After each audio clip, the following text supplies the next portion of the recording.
রায়গঞ্জের ঘাগড়া গ্রামে মোদীকে গলা কেটে হত্যার মামলায় অভিযুক্ত দেওরকে গ্রেফতার করেছে রায়গঞ্জ থানার পুলিশ। পরিবারের নির্দিষ্ট অভিযোগের ভিত্তিতে শুক্রবারই গ্রেফতার করা হয় তাকে। শনিবার ধৃত অনিত্য দাসকে রায়গঞ্জ জেলা আদালতে পেশ করা হয়। পুলিশের পক্ষ থেকে 7 দিনের পুলিশ হেফাজতের আবেদন জানানো হয়েছিল। বিচারক 6 দিনের পুলিশ হেফাজত মঞ্জুর করেছেন বলে জানান সরকারি আইনজীবী দীপ্তেশ ঘোষ।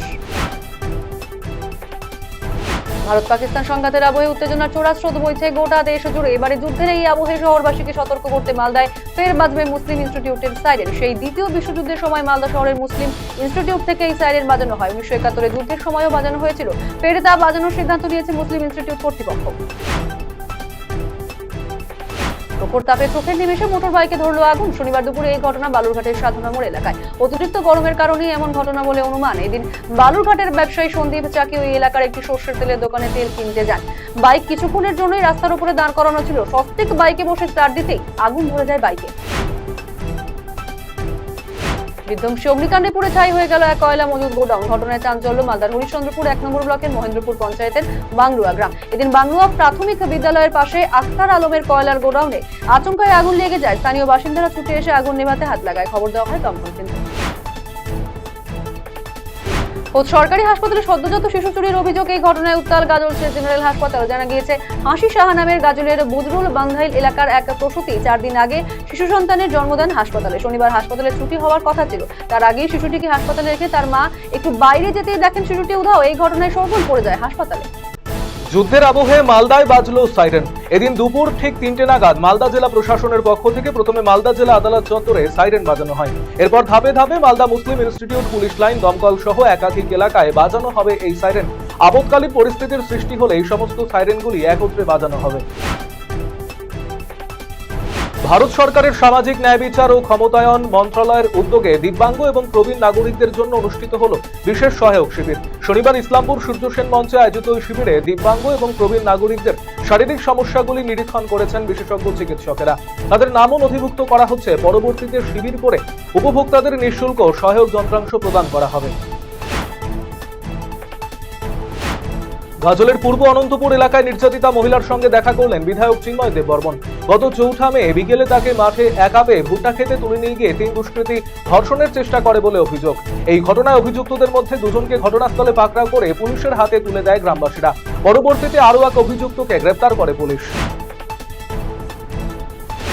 দীর্ঘ 20 বছরের সাধনা শেষে মিলল সুফল। প্রকাশিত হল রায়গঞ্জের বিশিষ্ট চিকিৎসক ডক্টর জয়ন্ত ভট্টাচার্যের গবেষণা গ্রন্থ, যার নাম দি ক্যালকাটা মেডিকেল কলেজ। বিগত 20 বছর ধরে দেশ বিদেশের বিভিন্ন তথ্য থেকে গবেষণা করে এই বইটি লিখেছেন জয়ন্ত বাবু। এই বইটি তাই তার কাছে বড় আবেগের বিষয়।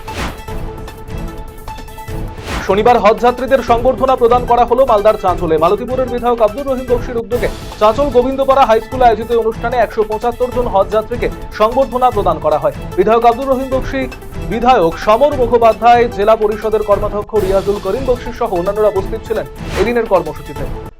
ধারালো অস্ত্র দিয়ে এক যুবতীর উপর হামলা চালালো তার প্রাক্তন প্রেমিক। শনিবার ঘটনাটি ঘটেছে শিলিগুড়ি লাগোয়া রাজগঞ্জ সংলগ্ন সন্ন্যাসীকাটা গ্রাম পঞ্চায়েতের বক্সিডাঙ্গা এলাকায়।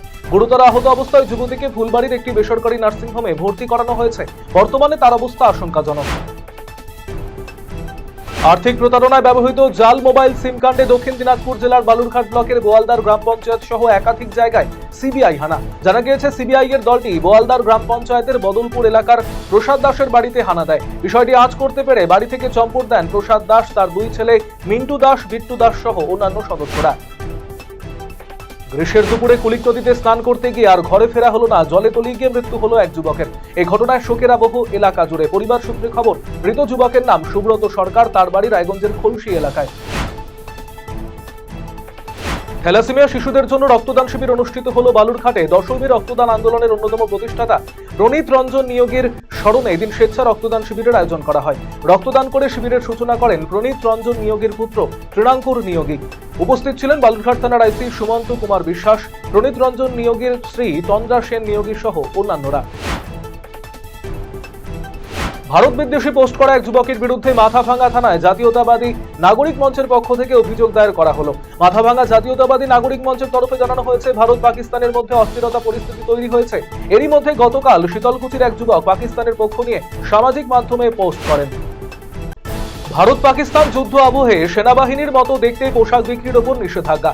এই মর্মে শনিবার কোচবিহার ভবানীগঞ্জ বাজারে অভিযান চালায় পুলিশ। এদিন কোচবিহার কোতোয়ালি থানার আইসি তপন পালের নেতৃত্বে চলে এই অভিযান।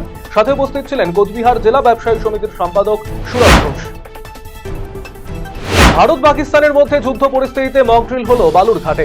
শনিবার বালুরঘাট টাউন ক্লাব ময়দানে ফুটবল, ক্রিকেট এবং ক্যারাটে প্রশিক্ষণরতদের নিয়ে এই কর্মসূচির আয়োজন করা হয়।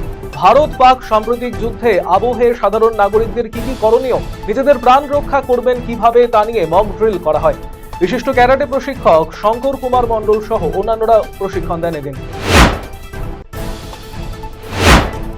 আদিবাসী সেঙ্গেল অভিযানের উদ্যোগে জনজাগরণ সভা অনুষ্ঠিত হলো শনিবার।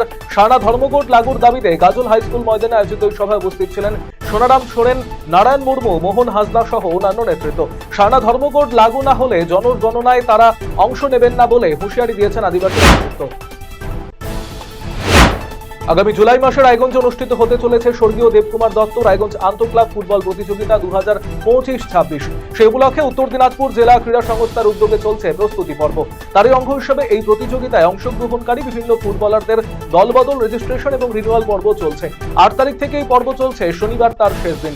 এখনো পর্যন্ত 11টি ক্লাব এতে অংশ নিয়েছে। ইটাহার গোটলু আল আমিন মিশনের উদ্যোগে মিশনের সভা হলে মিশনের ছাত্রছাত্রী এবং অভিভাবক-অভিভাবিকাদের উপস্থিতিতে শিক্ষামূলক পর্যালোচনা এবং মিশনের প্রথম পর্যায়ক্রমিক মূল্যায়নের ফল প্রকাশ এবং ছাত্রছাত্রীদের পুরস্কার বিতরণী অনুষ্ঠান অনুষ্ঠিত হলো। এদিনের কর্মসূচিতে উপস্থিত ছিলেন মিশনের ডিরেক্টর কাজী রেজাউল করিম সহ অন্যান্য বিশিষ্ট ব্যক্তিরা। দীর্ঘ বছর ধরে সম্মান এবং ঐতিহ্যের সাথে অঙ্কন শিল্পে ব্রতী রায়গঞ্জের নন্দন ফাইন আর্টস এই সংস্থার কাজের স্বীকৃতি স্বরূপ সম্প্রতি সর্বভারতীয় স্তরে লাইফ টাইম অ্যাচিভমেন্ট এবং জেলার শ্রেষ্ঠ চিত্রশিল্পী হিসেবে সম্মাননা পেয়েছিলেন নন্দন ফাইন আর্টসের কর্ণধার উৎপল কর্মকার।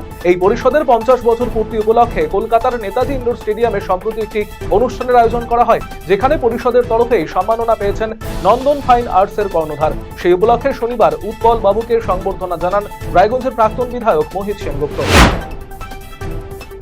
ভারত পাকিস্তানের যুদ্ধ আবহে ভারতীয় সেনাদের মঙ্গল কামনায় শনিবার কলিকা মনস্কামনা কালী মন্দিরে পুজো দিলেন বিজেপির নেতাকর্মী। এদিন বিজেপির তুফানগঞ্জ বিধানসভার 4 নম্বর মণ্ডলের উদ্যোগে পুজোর আয়োজন করা হয়। শনিবার ছবিঘর এবং সুর লহরীর উদ্যোগে রবীন্দ্র জয়ন্তী পালন করা হলো রায়গঞ্জে। রায়গঞ্জের উদয়পুরে একটি মনোজ্ঞ সাংস্কৃতিক অনুষ্ঠানের আয়োজন করা হয়। শুরুতেই কবিগুরু রবীন্দ্রনাথ ঠাকুরের প্রতিকৃতিতে একে একে মাল্যদান করে শ্রদ্ধা নিবেদন করেন সকলেই। এরপর নাচ, গান, আবৃত্তি সহ বিভিন্ন অনুষ্ঠানে অংশ নেয় ছোট থেকে বড় সকলেই। মন্দিরে প্রবেশ করে কালী মায়ের সোনার চোখ এবং পুজোর বাসনপত্র নিয়ে চম্পট দিল দুষ্কৃতীরা। ঘটনাটি ঘটেছে বাগডোগরার নতুন পাড়ার আনন্দময়ী কালী মন্দিরে। জানা গিয়েছে শনিবার পুরোহিত এবং স্থানীয়রা পুজো করতে গিয়ে দেখেন মন্দিরে কালী মায়ের মূর্তিতে সোনার টিপ নেই, চুরি গিয়েছে পুজোর বাসনপত্র। এরপর আনন্দময়ী কালী মন্দির কমিটির সদস্যরা বাগডোগরা থানায় চুরির লিখিত অভিযোগ দায়ের করেন।